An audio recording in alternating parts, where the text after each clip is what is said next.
Hi everyone, and welcome to another Griniflix Adventure 8 video. Today I'm doing a photo shoot, a motorcycle photo shoot at Griniflix studio.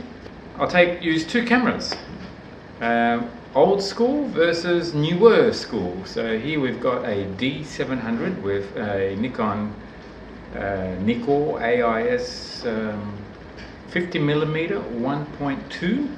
And then on the other hand, I've got my trusty D850 with also a very trusty Nikon 24 to 70mm zoom f2.8G ED. We'll compare old school versus newer school and let's see what sort of photographs we get.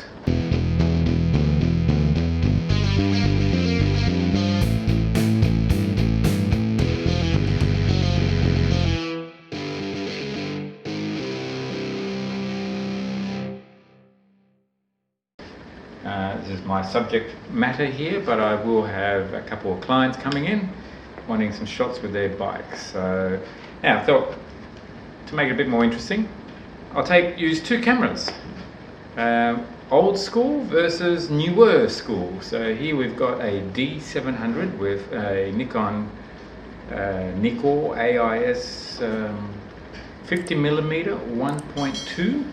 I won't be shooting wide open. To get a reasonable depth of field, I'll probably be shooting around 5.6 f8. And then on the other hand, I've got my trusty D850 with also a very trusty Nikon 24 to 70mm zoom f2.8G ED. So that obviously gives me a variety of focal lengths, but I do actually have some other focal lengths, 35, also 85 1.4 in the AIS manual lenses. So we'll compare old school versus newer school and let's see what sort of photographs we get. Can you really tell the difference, I suppose, depending on where you publish? We'll experiment and we'll head back to Lightroom as well, see what happens. Enjoy the little bit of a slideshow before we go into Lightroom, and then we'll see you at the end of the video.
Did you pick the ones which were taken with the D700 as opposed to the D850? The first bunch here are the D850. You can tell by the file name, anything 8PZ is the D850 and 7PZ is the D700. These are the raw files that have been edited.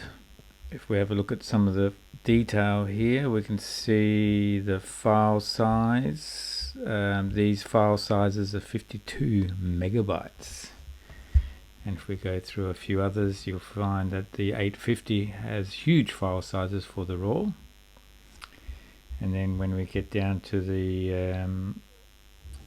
D700, you can see that the file sizes are quite a bit smaller at around 13 megabytes. Being a 12 megapixel camera, it means your pixels along the long side and the short side are different to that of the D850. So the D700 here is about 4,200 odd pixels along the long side and about 2,800 down the shorter side. If we look at one of the D850 shots, we're looking around the 8,000 pixels across the top and around 5,000 down the side before any cropping. So what we'll do, you can see with the D850 we've got a lot of detail here. That's 1:1. And if we look at the D700, we've also got a lot of detail.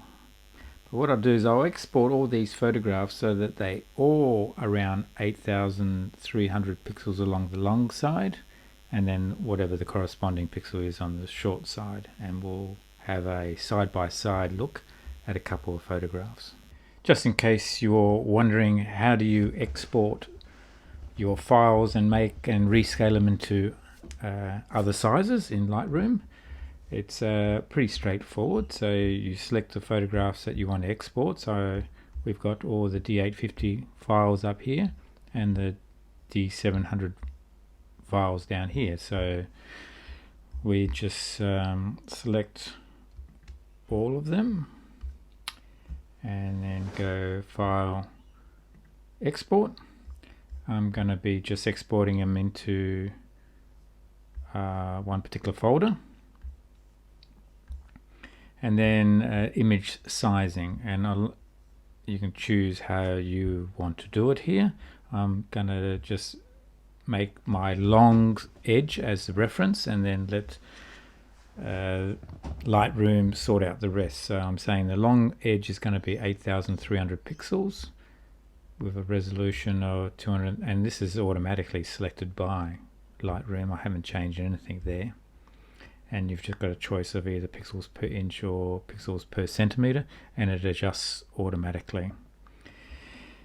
So then it's just a matter of exporting, making sure it's going to the right folder, and then export. And I've already done it, so I'm not going to just override it. I'll just do cancel for now.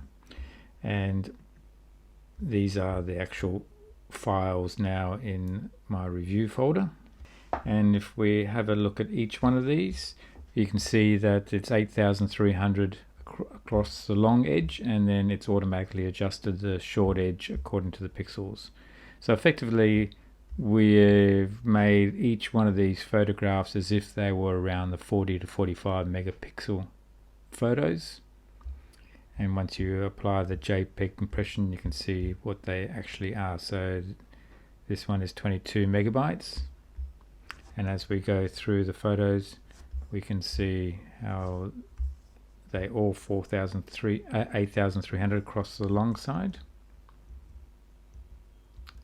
And even the D700 photos, they're all 8,300 along the long side.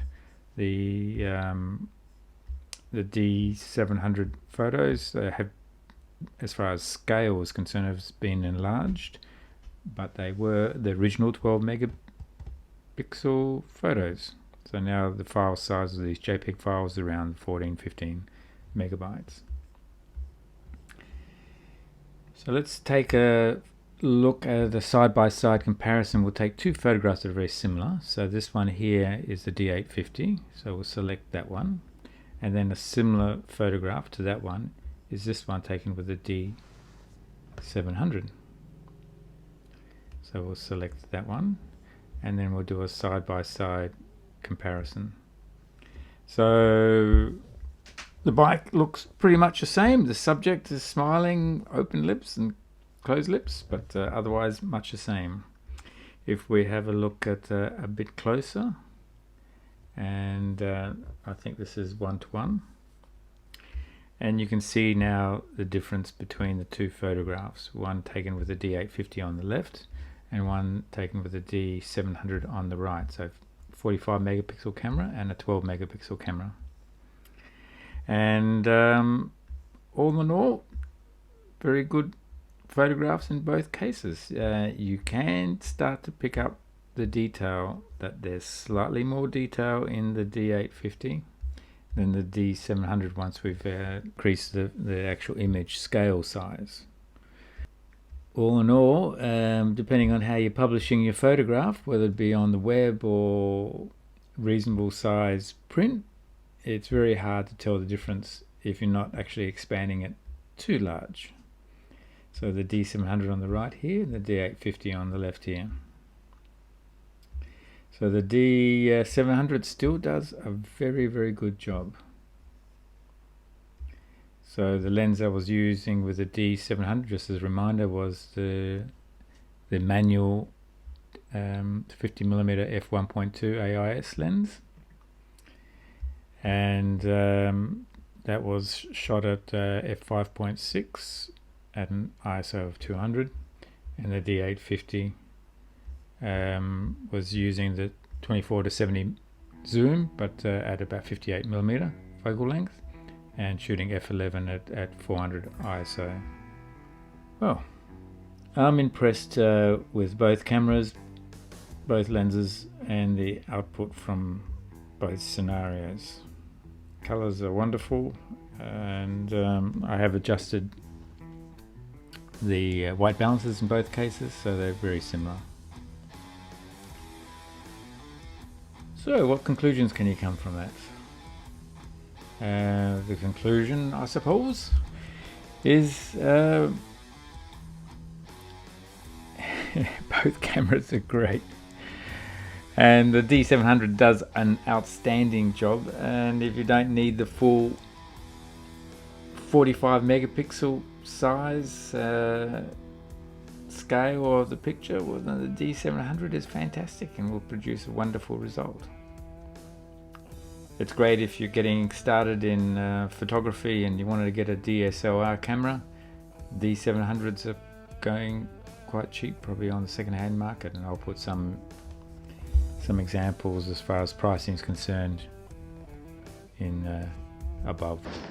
Thanks for watching. I hope you enjoyed that. I hope you enjoyed the photographs, as well as a little bit of a review in Lightroom as well. There's a lot to be said about still going for the D700. It's now, what, 12 years old compared to the D850, which is probably about 2.5, 3 years old. And using the old AIS lenses, manual lenses, I love using both cameras. The simplicity of the D700, smaller file sizes, if you don't need the file size, as opposed to the 850. I've got the battery pack on the 850, that's the reason why it's that size, which I don't have for this one, but I imagine it'd be a similar size if you have the battery pack there, so on it. Anyway, so which do I like? Both. So depending on where you want to use them. I'm not going to get rid of the D700, and I'm not going to get rid of the D850. I love both cameras, also I love the lenses. Hope you've enjoyed this video. Do like, do subscribe, and really cherish your subscription. As you know, with any YouTuber, we need the subscriptions to be able to generate a little bit of income, so that we can keep on providing content for you guys. Anyway, subscribe, see you on the next video. Cheers.